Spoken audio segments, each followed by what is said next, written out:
मतदानाचा हक्क बजावलेला आहे, काय सांगाल? सर्वात प्रथम मतदान हे पवित्र कर्तव्य आहे. प्रत्येक नागरिकाने बजावावं, 100% मतदान व्हावं ही आपल्या सर्व राष्ट्रप्रेमी नागरिकांची ही एक अपेक्षा आहे.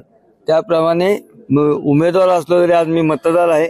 या ठिकाणी मी माझ्या स्वतः संपूर्ण कुटुंबासमवेत माझ्या मतदानाचा हक्क बजावलेला आहे आणि आपल्या माध्यमातून मी सगळ्यांना आव्हान करेन की आपण सुद्धा आपल्या मतदानाचा हक्क लवकरात लवकर बजवावा.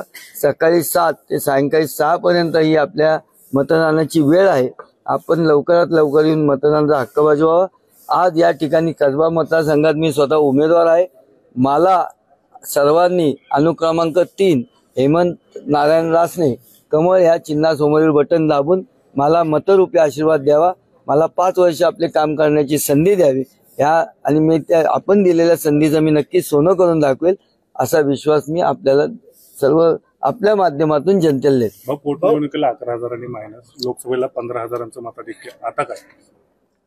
आता संध्याकाळी 6ला सांगतो. विजयी होणार असा विश्वास व्यक्त केला जातो. प्रत्येक उमेदवार असतो. तो आता तुम्ही जर 12 बॅलेट पेपरवर आहे तो 12वी म्हणतो मी विजय होईल.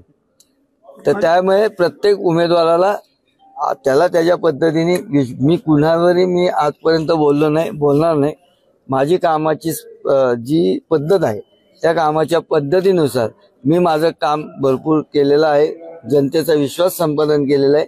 जनतेचा आशीर्वाद नरेंद्र मोदी साहेबांच्या राष्ट्रीय लोकशाही आघाडीला, महायुती सरकारच्या एकनाथ भाऊ शिंदे, देवाभाऊ फडणवीस आणि अजितदादा पवारांना आणि कसब्यात हेमंत रासनेला मिळणार हे आता काळ्या दगडावरची पांढरी रेघ. आरोप देखील होतोय की 11 दिवस झाले गुंडांना घेऊन फिरतात ते देखील असं म्हटले रवींद्र दंगेकर. माझ्याबरोबर कुठले गुंड असतात आणि माझे 50 वर्षात मी कसा वागतो आणि कोण कसं वागतंय जनतेसमोर आहे. तर तुम्ही जे आता म्हणलात की संध्याकाळी सांगतो, तर बापट साहेबांप्रमाणे तुम्ही काही कागदावर लिहिणार आहेत का फळ्यावर लिहिणार आहेत काय? नाही, अजून मी बापट साहेबांचा शिष्य आहे. बापट साहेबांनी एवढा मी मोठा झालो नाही, मला व्हायचं नाही. मी फक्त एवढंच सांगेल की माझा विजय नक्की आहे.